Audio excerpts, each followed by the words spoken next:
आध्यात्मिक चेतना 01 चैनल तरफरु आपणको अशेष अशेष स्वागत नमस्कार। आज आमे कली भागवतर 31 अध्याय विषय जानिबा।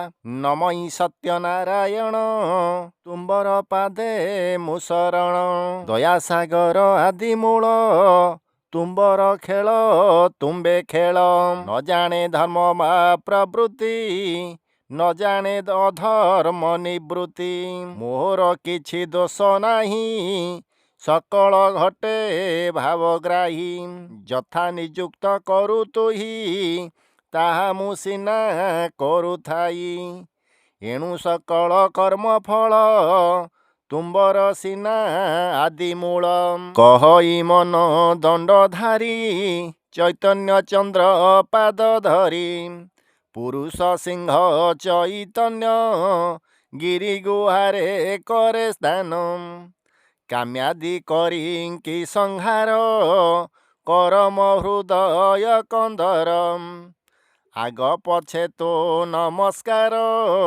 करुछि तुम्ब सुदयार हे प्रभु पतित पावन आजन्मु परा तोर मन 32 अवतार शुणी तरिली भव तरंगिणी तो बिनु मते के कहंता संशय मोर के दहंता भाग्ये मु तुम्बंकु भेटिली मानव जन्म सार्थ कली अलिला प्रेम कल्पतरु तरिली तुम्ब प्रसादरु एणिकी भय नाही मोर मु जेणु होइली तुम्बर पचारे मन नूर्पराण चैतन्य चंद्रर चरण किपरि मंत्र एकाक्षर मर्त्यरे करिब प्रचार बहुत मंत्र मान अछि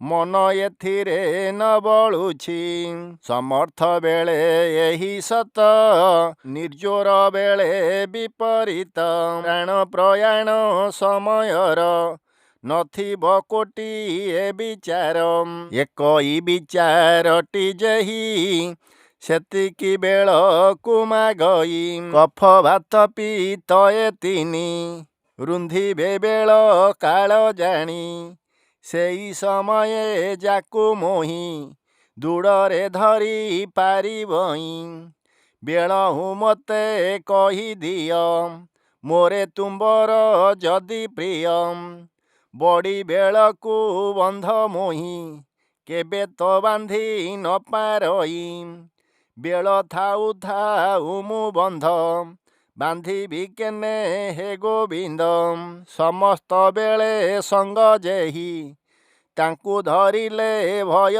नाही समर्थ बेले करिथिबी निर्जर बेले छाड़ी देवी से कर्मे प्रयोजन नाही हे प्रभु चैतन्य गोसाई तुम न जेने बोध हेब एतिकी मात्र आज्ञा हेब श्री चैतन्य वाचम कहती श्री गुरु चैतन्य तू जहा पचारिलु मन धन्य प्रश्न को आनी तुही पुछा करिलु नर साई धन्य तो माता पिता धन्य धन्य जा करिलु प्रसन्न शुण तु मन नूर्पवर कहिबा तोते एकाक्षरम जे एकाक्षर सर्वसार जाकु धरिले नाई डरम जाणई जेही एकाक्षर नाही जमर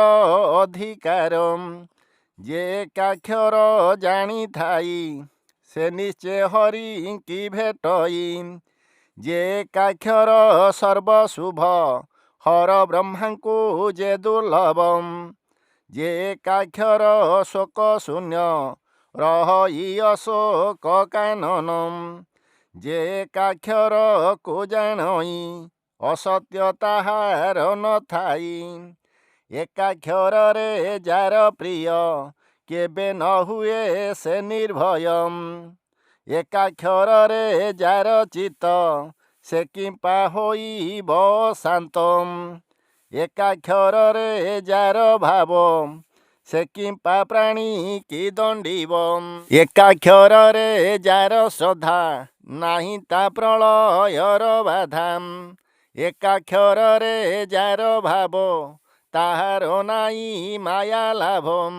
ଏକାକ୍ଷରେ ଯେ ସଦାରଙ୍କ ତାହାର ନାଇଁ ସ୍ୱର୍ଗ ନର୍କ। ଯେ ଏକାକ୍ଷରକୁ ଜାଣଇ ତାହାର ଦୁଃଖ ଶୋକ ନାହିଁ। ଏକାକ୍ଷରରେ ଯାର ଆଶା ନାହିଁ ତା ନିନ୍ଦା ବା ପ୍ରଶଂସା। ଯେ କରେ ଏକାକ୍ଷର ଧ୍ୟାନ ନାହିଁ ତାହାର ପାପ ପୁଣ୍ୟ। ଏକାକ୍ଷରେ ଯେ ଅନୁରାଗୀ ସେ ନୁହେଁ କର୍ମ ଫଳ ଭୋଗୀ। ନିଷ୍କାମ କର୍ମ ଅନୁଷ୍ଠାନ କରୁଥାଇ ସେ ପ୍ରତିଦିନ। ଶୁଣନ୍ତୁ ମନ ନର ସାଇଁ ଏକାକ୍ଷରରେ ଭଲେ ମୋହି।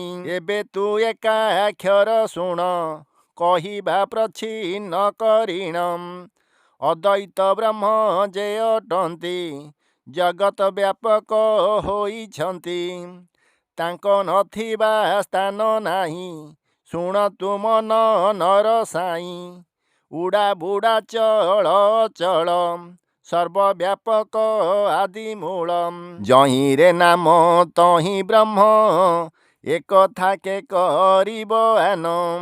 ଈଶ୍ୱର ଛଡ଼ା ବସ୍ତୁ ନାହିଁ ଶୁଣନ୍ତୁ ମନ ନର ସାଇଁ। ସଂସାରେ ଏକ ଭଗବାନ ବୋଲି ଯାହାର ହୁଏ ଜ୍ଞାନ।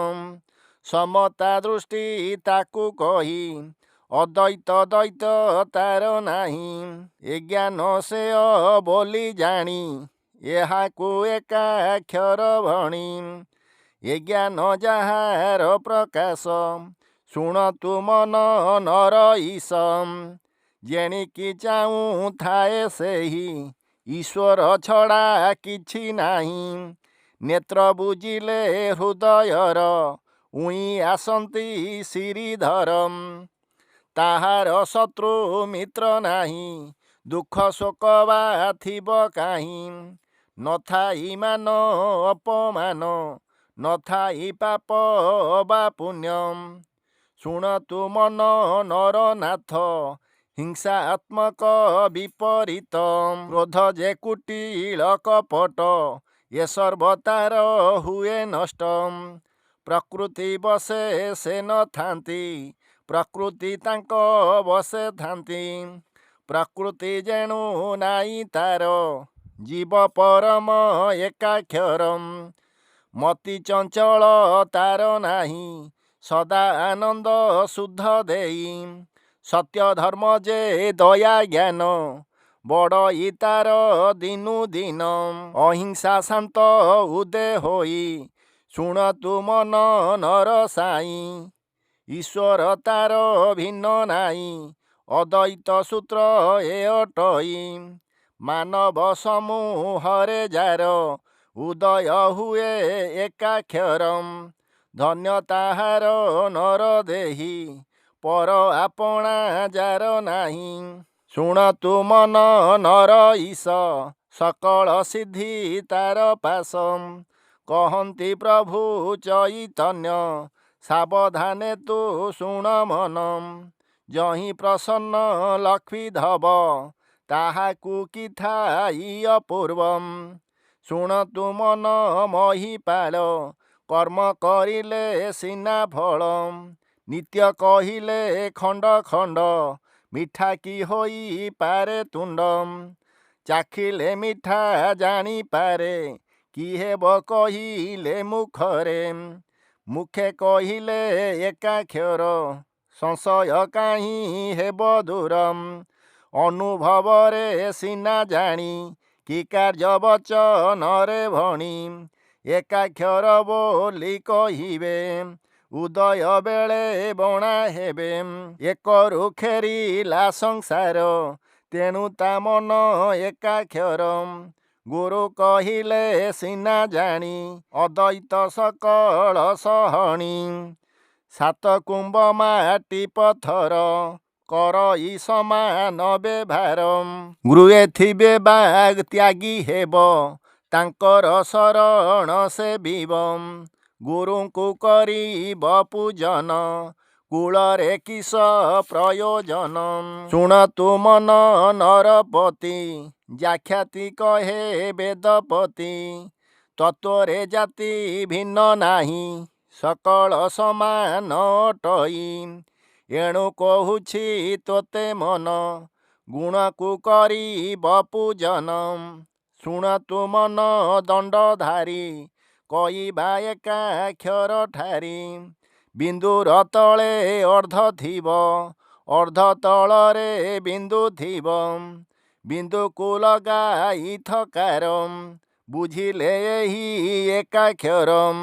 ଏକାକ୍ଷର ଯାର ଥାଇ ତାହାର ମନ୍ତ୍ର ଯନ୍ତ୍ର ନାହିଁ ନଥାଇ ମୁଖରେ ଭଜନ ଭୂସ୍ଥାନ ମଧ୍ୟରେ ଥାଇ ଧ୍ୟାନ ଦନ୍ତ ଜିହ୍ୱା ତା ନ ଚଳଇ ଗିରି ପରାଏ ନେତ୍ର ଚାହିଁ ହଂସ ଓଲଟେ ଥିବ ରହି।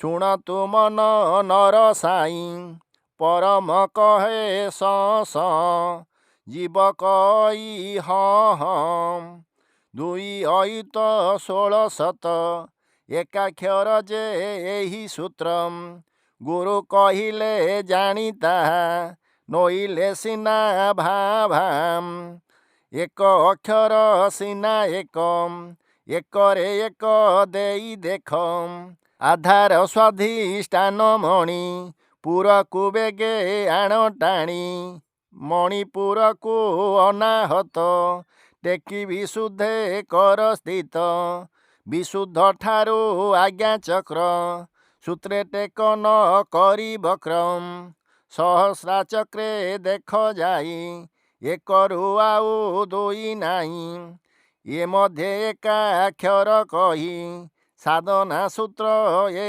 ଅଟଇ। ଶୁଣ ତୁ ମନ ନରନାଥ ସହଜ ଏକାକ୍ଷର ସୂତ୍ର ପ୍ରବୃତ୍ତି ନିବୃତ୍ତି ନ ଜାଣି ଧର୍ମ ଅଧର୍ମ ନାହିଁ ଜାଣି ମୋହର କିଛି ନାହିଁ ଦୋଷ ହୃଦେ ମୋହର ହୃଷିକେଶ ଯାହା କରାଓ ଭାବଗ୍ରାହୀ ତାହା ମାତ୍ର ମୁଁ କରୁଥାଇ ଏଣୁ ଏ ଯେତେ କର୍ମ ଫଳ ତୁମ୍ବର ସିନା ଆଦି ମୂଳ ଏ ଭାବେ ଦୃଢ଼ ମନ ଯାର ଏଇ ସହଜ ଏକାକ୍ଷର ସହଜ ଏକାକ୍ଷର ଧ୍ୟାଇ କହଇ ଅଭିରାମ ବାଇ। ଇତି ଶ୍ରୀ କଳି ଭାଗବତେ ମନ ଚୈତନ୍ୟ ସମ୍ବାଦେ ଏକାକ୍ଷର ବର୍ଣ୍ଣନେ ନାମ 31 ଅଧ୍ୟାୟ ସମାପ୍ତ। ଓଁ କ୍ଲିଂ ବନ୍ଦେ ମହାପୁରୁଷ ତେ ଚରଣାରବିନ୍ଦମ୍। ଜୟ ଜଗନ୍ନାଥ।